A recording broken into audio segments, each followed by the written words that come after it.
नमस्ते दोस्तों। सुनो सीखो बुक समरीज में आपका बहुत बहुत स्वागत है। आज हम जिस विषय पर बात करने जा रहे हैं वो शायद आपकी जिंदगी का सबसे जरूरी पड़ाव साबित हो सकता है। हम अक्सर अपनी जिंदगी में देखते हैं कि हमारे और हमारे सपनों के बीच बड़े बड़े पहाड़ खड़े हैं। कभी वो पहाड़ पैसों की कमी का होता है, कभी लोगों के साथ ना देने का, कभी किस्मत का, तो कभी बुरे हालात का। हम उस पहाड़ को देखते हैं और सोचते हैं कि काश ये पहाड़ हट जाए तो मैं अपनी मंजिल तक पहुंच जाऊं। हम सोचते हैं कि मुसीबत बाहर है, लेकिन ब्रायना वीस्ट अपनी किताब द माउंटेन इज यू में एक बहुत ही कड़वी लेकिन जरूरी सच्चाई हमारे सामने रखती हैं।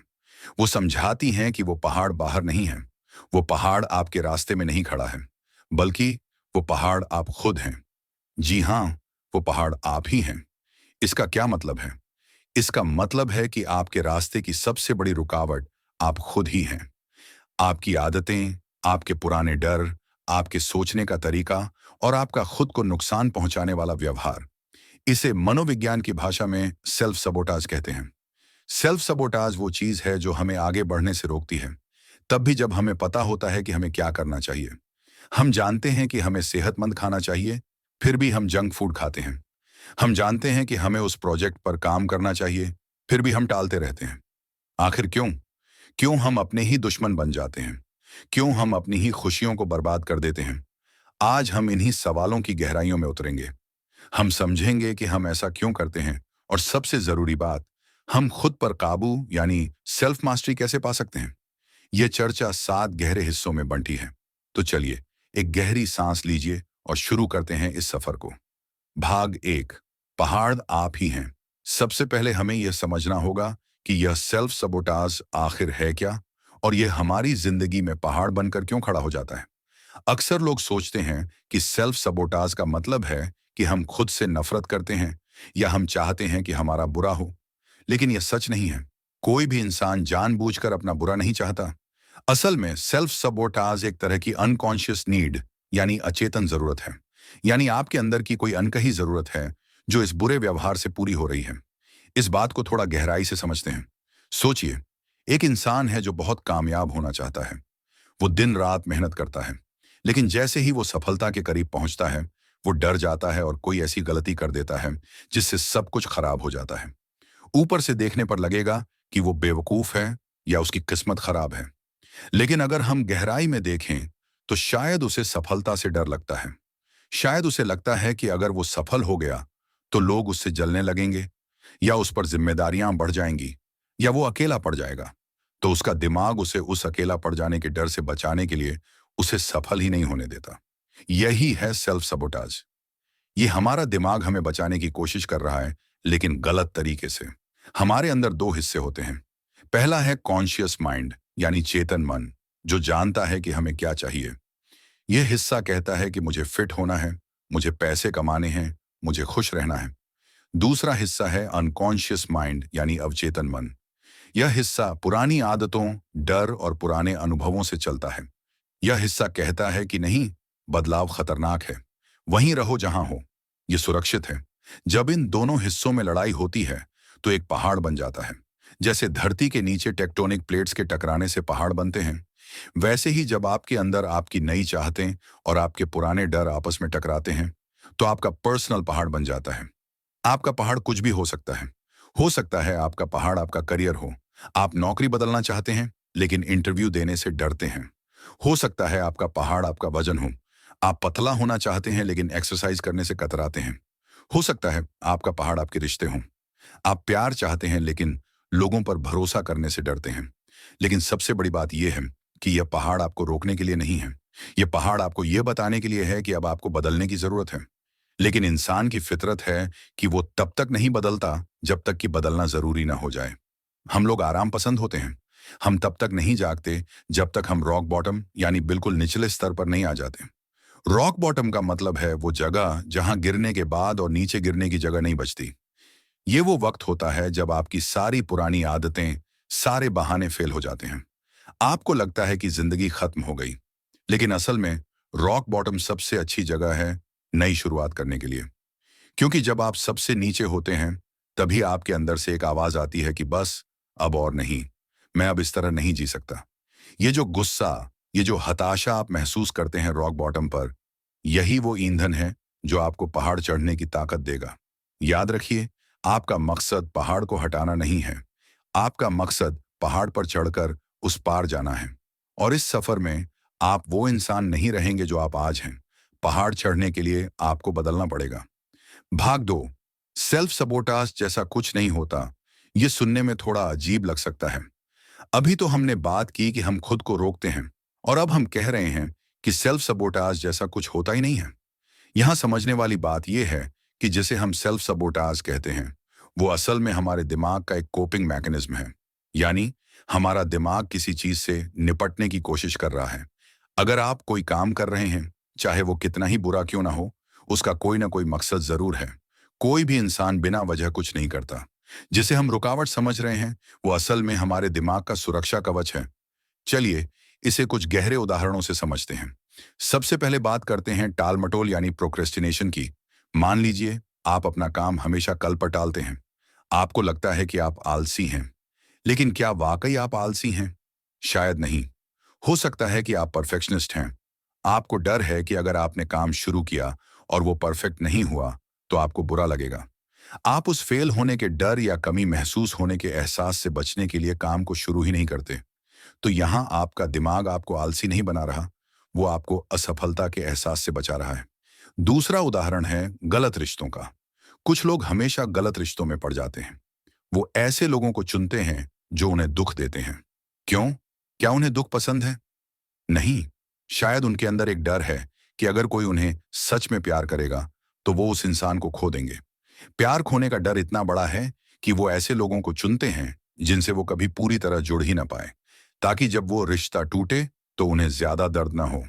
हर सेल्फ सबोटाज के पीछे एक छुपी हुई जरूरत है। आइए कुछ बहुत ही सामान्य पैटर्न्स को देखें जो हम सबकी जिंदगी में होते हैं। पहला है द अपर लिमिट प्रॉब्लम। ये कॉन्सेप्ट बहुत ही दिलचस्प है। हम सबकी खुश रहने की एक सीमा होती है, एक थर्मोस्टेट की तरह। हमने बचपन से जितनी खुशी देखी है, हमारा दिमाग उतने का ही आदी होता है। जैसे ही हमारी जिंदगी में उससे ज्यादा खुशी, पैसा या सफलता आती है, हमारा अपर लिमिट हिट हो जाता है। हमारा दिमाग घबरा जाता है। उसे लगता है कि यह सामान्य नहीं है, यह सुरक्षित नहीं है, कुछ बुरा होने वाला है। और फिर हम अनजाने में कुछ ऐसा कर देते हैं जिससे वो खुशी कम हो जाए और हम वापस अपने पुराने, जाने पहचाने, भले ही दुखी लेवल पर आ जाएं। अगर आप बहुत खुश थे और अचानक आपने किसी छोटी सी बात पर झगड़ा शुरू कर दिया, तो ये अपर लिमिट प्रॉब्लम है। दूसरा है परफेक्शनिज्म। बहुत से लोगों को लगता है कि परफेक्शनिज्म एक अच्छी चीज है, लेकिन यह सबसे बड़ा सेल्फ सबोटाज है। परफेक्शनिज्म का मतलब यह नहीं है कि आप काम अच्छा करना चाहते हैं। इसका मतलब है कि आपको डर है कि अगर काम परफेक्ट नहीं हुआ तो लोग क्या कहेंगे। ये डर आपको काम शुरू करने से ही रोक देता है। इससे बेहतर है कि आप इम्परफेक्शन को गले लगाएं। खराब लिखें लेकिन लिखें, गलती करें लेकिन करें, क्योंकि गलती करके ही सुधार होगा। तीसरा है बिजी रहना। आजकल बिजी रहना एक स्टेटस सिंबल बन गया है। लोग गर्व से कहते हैं कि ओह, मैं तो बहुत बिजी हूं, सांस लेने की फुर्सत नहीं है। लेकिन अगर आप हमेशा बिजी हैं तो आप खुद से भाग रहे हैं। बिजी रहना एक नशा है। जब आप बिजी रहते हैं तो आपको अपने दुख, अपनी चिंता, अपने अकेलेपन को महसूस करने का वक्त नहीं मिलता। आप बस भागते रहते हैं। लेकिन यह भागना आपको कहीं पहुंचा नहीं रहा है। आप गोल गोल घूम रहे हैं। तो खुद को कोसना बंद करें। अगर आप डर रहे हैं या टाल रहे हैं, तो खुद से यह मत कहिए कि मैं बुरा हूं, बल्कि खुद से पूछिए कि यह व्यवहार मेरी किस जरूरत को पूरा कर रहा है। भाग 3, आपके ट्रिगर्स आपकी आजादी का रास्ता है। हम सबकी जिंदगी में कुछ ऐसी चीजें होती हैं जो हमें तुरंत परेशान कर देती हैं। इन्हें हम ट्रिगर्स कहते हैं। किसी की कोई बात सुनकर गुस्सा आ जाना, किसी को देखकर जलन होना, ये सब ट्रिगर्स हैं। आमतौर पर हम सोचते हैं कि ये ट्रिगर्स बुरे हैं। हम इन्हें दबाने की कोशिश करते हैं। लेकिन असल में आपके ट्रिगर्स आपके दुश्मन नहीं हैं। वो आपके दोस्त हैं। वो आपके गाइड्स हैं।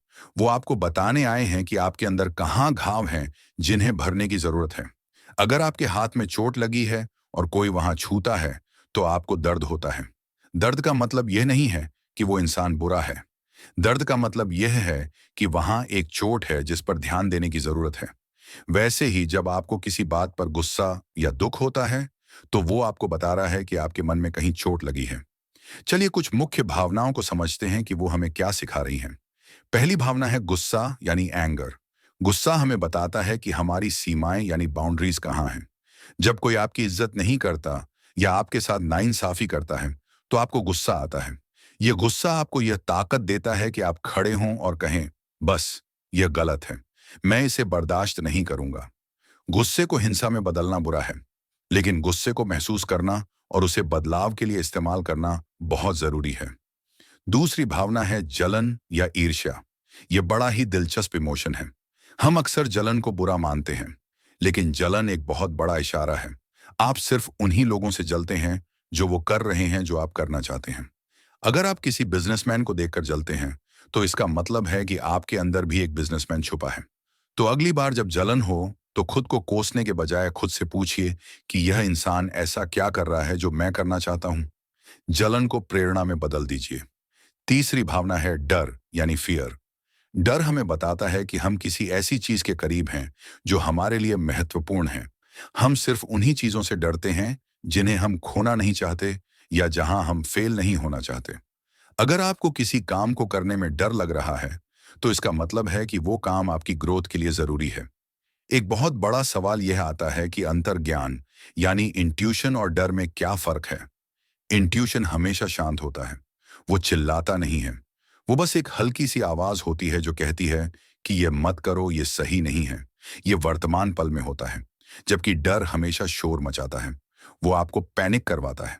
वो कहता है कि हाय, अगर ये हो गया तो क्या होगा। डर हमेशा भविष्य के बारे में होता है। अपने ट्रिगर्स को सुनना सीखिए। जब भी आपको बुरा लगे तो भागिए मत, रुकिए और खुद से पूछिए कि मैं क्या महसूस कर रहा हूं और क्यों। भाग 4, इमोशनल इंटेलिजेंस बनाना। सेल्फ सबोटाज से बाहर निकलने के लिए हमें इमोशनल इंटेलिजेंस की जरूरत होती है। इसका मतलब यह नहीं है कि आप हमेशा खुश रहें।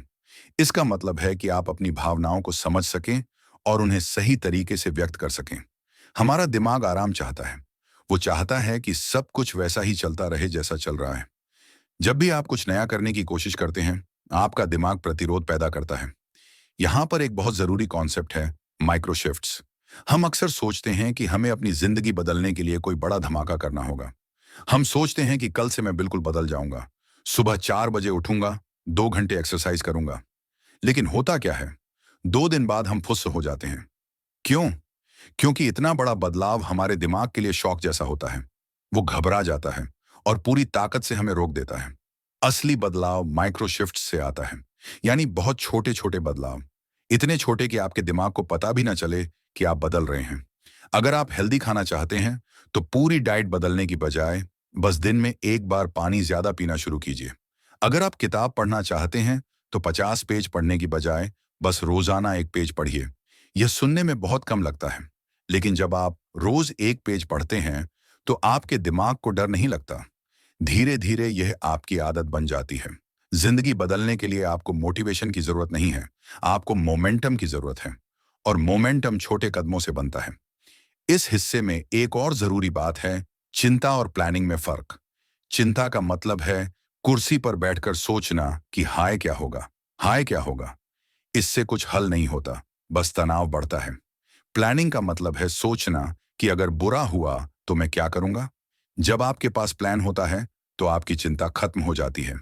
उदाहरण के लिए, अगर आपको डर है कि आपकी नौकरी चली जाएगी, तो बैठकर डरने की बजाय प्लान बनाएं।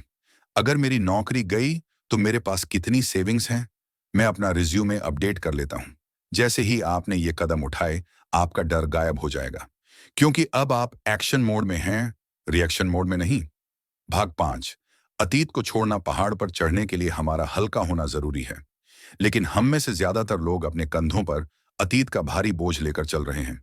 ट्रॉमा यानी गहरा दुख सिर्फ हमारे दिमाग में नहीं होता, वो हमारे शरीर में होता है। आपने कभी महसूस किया है कि जब आप डरते हैं तो आपका पेट खराब हो जाता है, या जब आप स्ट्रेस में होते हैं तो आपके कंधे दुखने लगते हैं? ये सब सबूत हैं कि आपकी भावनाएं आपके शरीर में फंसी हुई हैं। इसे इमोशनल बैकलॉग कहते हैं। अतीत को छोड़ने यानी लेटिंग गो का मतलब यह नहीं है कि आप उस बात को भूल जाएं। इसका मतलब यह नहीं है कि जो हुआ वो सही था। इसका मतलब बस यह है कि अब आप उस दुख को अपने आज को खराब नहीं करने देंगे। आप जबरदस्ती किसी चीज को नहीं भूल सकते। तरीका है स्वीकार करना और प्रोसेस करना। आपको उस भावना को महसूस करने की इजाजत देनी होगी। अगर आपको रोना आ रहा है तो रो लीजिए, छुपाइए मत। आंसू कमजोरी की निशानी नहीं है, वो सफाई की निशानी है। एक बहुत ही पावरफुल तकनीक है इनर चाइल्ड वर्क। हम सबके अंदर एक छोटा बच्चा है। वो बच्चा जो कभी डरा था, जिसे कभी प्यार नहीं मिला या जिसे कभी चोट लगी थी। आज भी जब हम रिएक्ट करते हैं तो वो हम नहीं, हमारे अंदर का वो डरा हुआ बच्चा रिएक्ट कर रहा होता है। अतीत को ठीक करने के लिए हमें उस बच्चे से बात करनी होगी। आंखें बंद कीजिए और सोचिए उस वक्त के बारे में जब आपको चोट लगी थी। अब सोचिए कि आपका आज का बड़ा रूप वहां जाता है। आप उस बच्चे को गले लगाते हैं और कहते हैं कि मैं जानता हूं तुम्हें डर लग रहा है, पर मैं हूं ना, मैं अब बड़ा हो गया हूं, मैं तुम्हें संभाल लूंगा, तुम्हें अब डरने की जरूरत नहीं है। वो वक्त बीत गया, अब हम सुरक्षित हैं। यह मनोविज्ञान की दुनिया में एक बहुत मानी हुई थेरेपी है। जब आप अपने अंदर के बच्चे को शांत करते हैं तो आपका अतीत आपको परेशान करना बंद कर देता है। और सबसे जरूरी है खुद को माफ करना। हम अपने आप को बहुत कोसते हैं, मैंने वो गलती क्यों की। दोस्तों, उस वक्त आपके पास जो समझ थी, जो हालात थे, आपने उसके हिसाब से जो बेस्ट हो सकता था वही किया। आज आप समझदार हैं, लेकिन वो समझदारी उसी गलती से आई है। तो खुद को माफ कीजिए और आगे बढ़िए। भाग 6, नया भविष्य बनाना। जब हम अतीत को छोड़ देते हैं तो एक खाली जगह बन जाती है। अब वक्त है इस खाली जगह को एक नए और बेहतर भविष्य से भरने का। लेकिन नया भविष्य बनाते कैसे हैं? ज्यादातर लोग गलती यह करते हैं कि वो सोचते हैं उन्हें क्या चाहिए। मुझे बड़ा घर चाहिए, महंगी गाड़ी चाहिए। लेकिन सही तरीका यह है कि यह सोचें कि आप कौन बनना चाहते हैं। आपका सर्वोत्तम भावी स्वरूप यानी हाईएस्ट पोटेंशियल फ्यूचर सेल्फ कैसा दिखता है। कल्पना कीजिए अपनी जिंदगी के सबसे बेहतरीन संस्करण की। मान लीजिए 5 साल बाद आप अपनी ड्रीम लाइफ जी रहे हैं। वो इंसान कैसा दिखता है? वो सुबह कितने बजे उठता है? वो क्या खाता है? जब कोई परेशानी आती है तो वो कैसे रिएक्ट करता है? क्या वो घबराता है या शांति से काम लेता है? यह जो इंसान आपने देखा, यही आपका लक्ष्य है। भविष्य बनाने का मतलब है उस इंसान की आदतों को आज अपनाना शुरू करना। लोग सोचते हैं कि जब मैं अमीर बन जाऊंगा तब मैं अमीरों जैसी हरकतें करूंगा। नहीं, उल्टा होता है। जब आप आज से ही जिम्मेदारी से पैसा खर्च करेंगे, इन्वेस्ट करेंगे, तब आप अमीर बनेंगे। आपको अपने फ्यूचर सेल्फ से निर्देश लेने होंगे। जब भी आप किसी दुविधा में हों तो खुद से पूछिए कि मेरा बेस्ट वर्जन इस वक्त क्या करता। जवाब आपको तुरंत मिल जाएगा। एक और जरूरी बात यह है कि जुनून के पीछे मत भागिए, बल्कि सिद्धांतों के पीछे भागिए। पैशन कभी कभी ठंडा पड़ सकता है, लेकिन सिद्धांत जैसे ईमानदारी, अनुशासन, निरंतरता आपको कठिन समय में भी रास्ता दिखाते हैं। भाग 7, सेल्फ मास्टरी।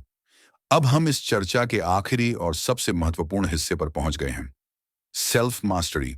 पहाड़ चढ़ने का मतलब यह नहीं है कि आप ऊपर पहुंच गए और बस काम खत्म। पहाड़ चढ़ने का मतलब है कि उस चढ़ाई ने आपको क्या बना दिया। जब आप सेल्फ सबोटाज को रोक देते हैं, जब आप अपनी भावनाओं को समझ लेते हैं, तब आप सेल्फ मास्टरी की तरफ बढ़ते हैं।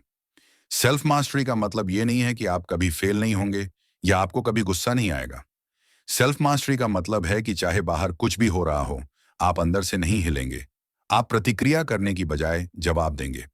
पहले जब कोई बुरा भला कहता था तो आप तुरंत गुस्सा हो जाते थे। आपका रिमोट कंट्रोल दूसरों के हाथ में था।